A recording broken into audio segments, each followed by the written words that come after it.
to catch up. Those of you who are a little bit behind as far as this list is concerned. And I do want to say I am proud of those of you who, once you were notified that you had some missing work, you've sort of did a bit of catching up. Awesome. Have you been catching up? Awesome. Okay, let's go. So I'm going to beat you when you get home. Okay. I I left off by telling you that the American decision to liberate Kuwait, there it is, was called Desert Storm. The placing of American military personnel in Saudi Arabia in a defense mechanism was called Desert Shield. The decision to roll into Kuwait was called Desert Storm. And I told you yesterday it was about 3 months of aerial bombardment of Iraq itself, followed by about 4 days of ground war in Kuwait. And the Americans quickly liberated Kuwait and were on the verge of invading Iraq. And they said, Iraq, here we come. Unless you agree to 3 things. And I'm going to list these 3 things for you. And Iraq agreed totally 100%. Yep, we'll do it. Just don't invade Iraq. So the Americans decided, we will not invade Iraq. We will leave Iraq alone. And it lasted for 12 years. We left Iraq alone for 12 years. What were the terms of agreement? Well, number 1 is relinquish any claim to Kuwait. Stop it. Get out. Never try and attack it again. Leave Kuwait. Deal. The Iraqi said deal. From here on, it gets a little bit more complicated. Number 2, allow United Nations. Allow the United Nations uninterrupted access to anywhere in your nation.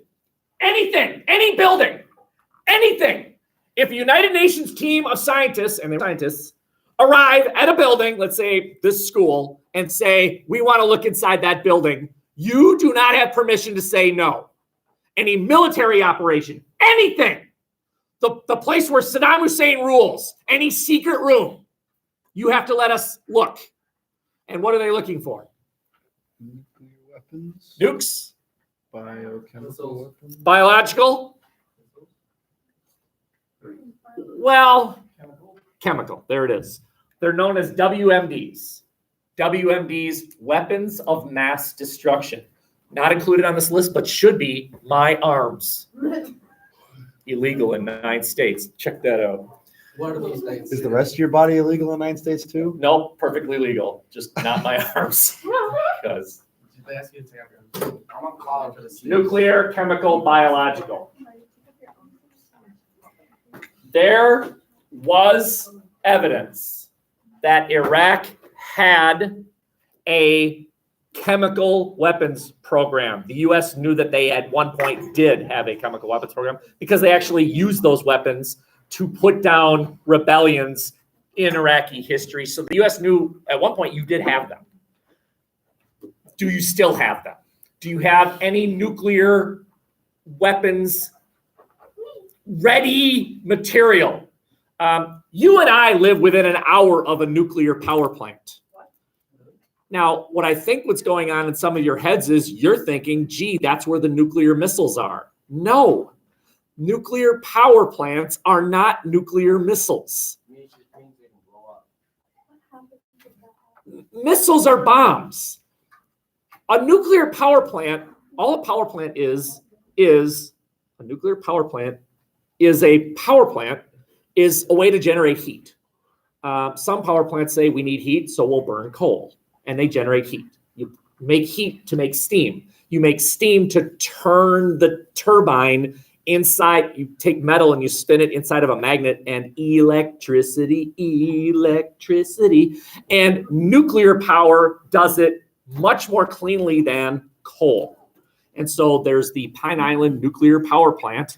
It doesn't mean it's going to make a mushroom cloud if it explodes. It just means that what they do in that power plant is they split uranium, which releases a great deal of amount of energy. Rip it in half. Yes, they rip it in half in a process called fission.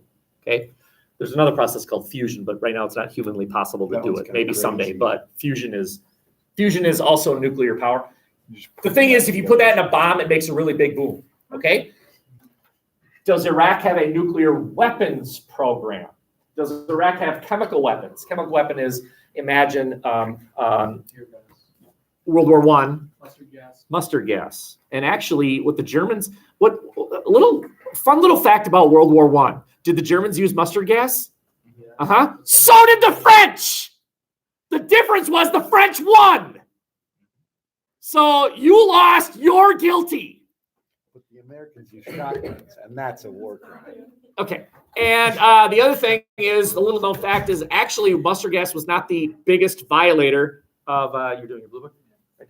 And actually it was something that many of you that own pools use. Chlorine. Chlorine gas was the nasty one. If any of you had an experience where your dad puts too much chlorine in the pool, it's like, oh my God, I can't even breathe. Imagine that weaponized. I mean, imagine it's so concentrated that you really can't breathe, or it actually burns your lungs. Not it feels like it, it actually burns your lungs. Weaponized chlorine, that's a chemical weapon. Does Iraq have that? And then biological. Imagine an AIDS bomb. And I'm not being sarcastic. I'm not being sarcastic. Okay, you put the virus in a vial, you put shards of glass around it, you launch it, it lands, the shards of glass hit anybody within a, let's say, half a football field area. And so now you're cut up, and then here comes the AIDS. Right? I'm not meaning that as a joke.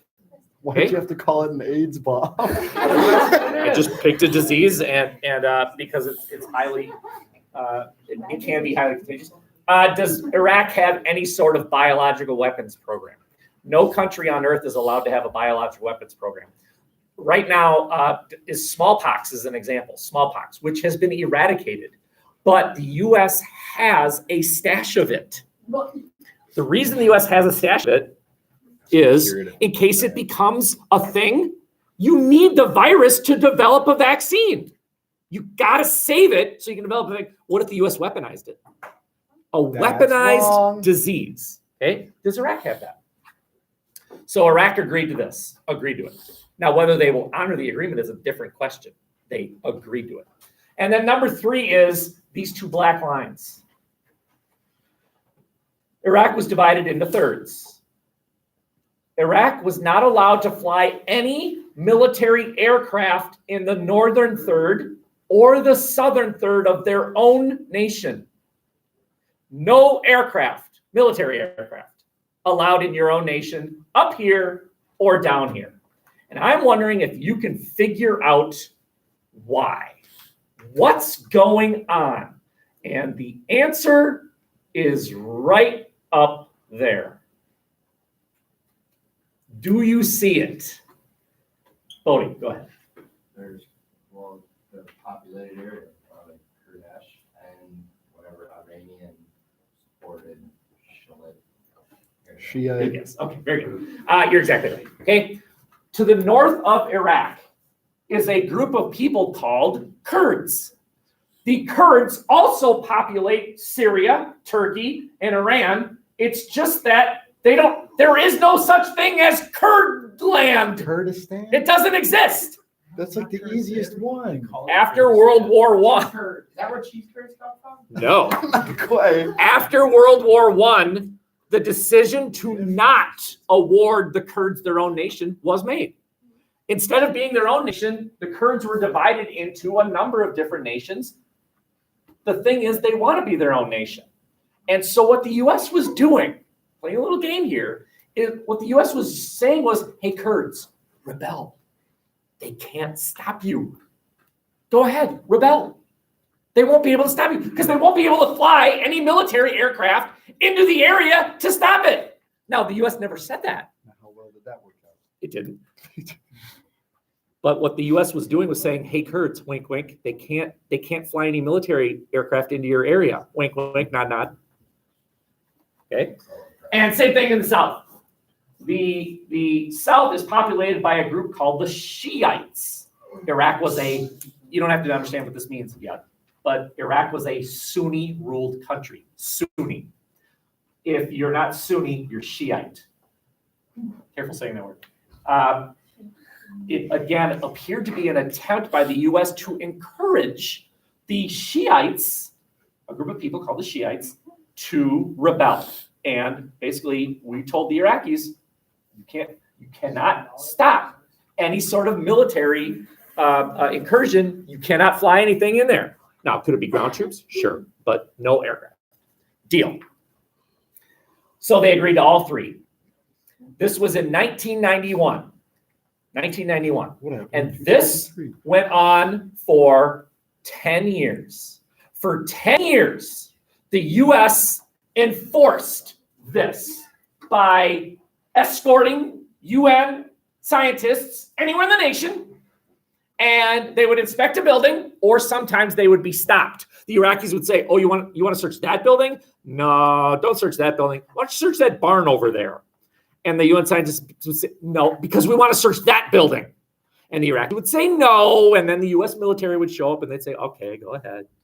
And they played this little game. And sometimes the Iraqi Air Force would test this thing by flying a jet and seeing how long an American jet could be scrambled to get it out of there. And they played this little game for 10 years. Now do math. This started in 1991. Do math. 1990 or 2001. Almost. That makes sense. 2001, right? The U.S., this was the focus of American military from 1991 until 2001. And then something happened, which made us say, all right, Iraq, don't move. We got this to take care of.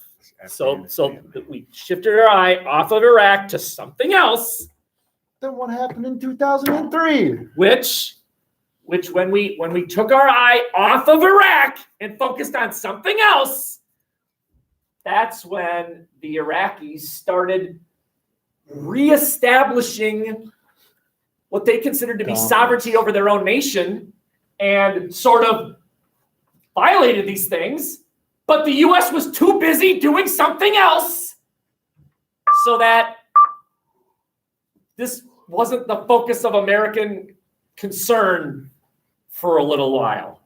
And I'm intentionally not saying it. Hopefully all of you know what I'm talking about as far as that other thing that happened.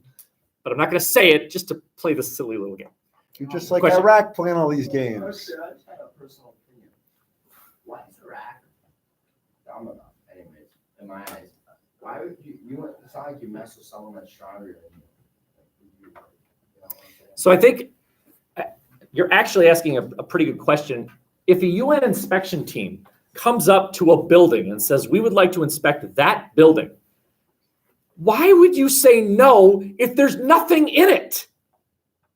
Not even that. Why I don't get their point of like the Twin Towers. They knew they were going to I'm going to stop you right there. That's a lot different story than what they Okay. were doing in Iraq. So we're going to pause. So when you said, I know it wasn't Iraq, I want you to say that again, but don't do the finger thing Because it wasn't. because it wasn't. Okay, but it was a group that was associated in the land of Iraq. No, then you don't understand. Yeah, I don't understand. And that's why you're in this class. We're going to enlighten you. Okay. By the way, what you've said is probably shared by a significant portion of the American population. But they're wrong. Why did they attack us on 9/11? Iraq didn't. Iraq had nothing to do with 9/11. I know Nothing. it was a terrorist group. Not even in Iraq. It was Afghanistan. No. Afghanistan? Yeah. Yes, but Afghanistan is not Iraq. That That makes as much sense as saying, well, the U.S. Did that because after all, it was Venezuela. Yep, Venezuela is not the United States. they're in South America, bro. Yeah, I know They're that. Like these guys are like almost in Europe. Afghanistan is all the way. They're not the same country. There's an entire Iran in between those two. Iran is about the size of the eastern United States. So there's a country. You see this blue thing? Yeah.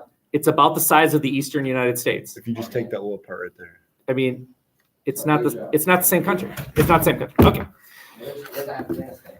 To the east of that green thing right there. Afghanistan? Yep.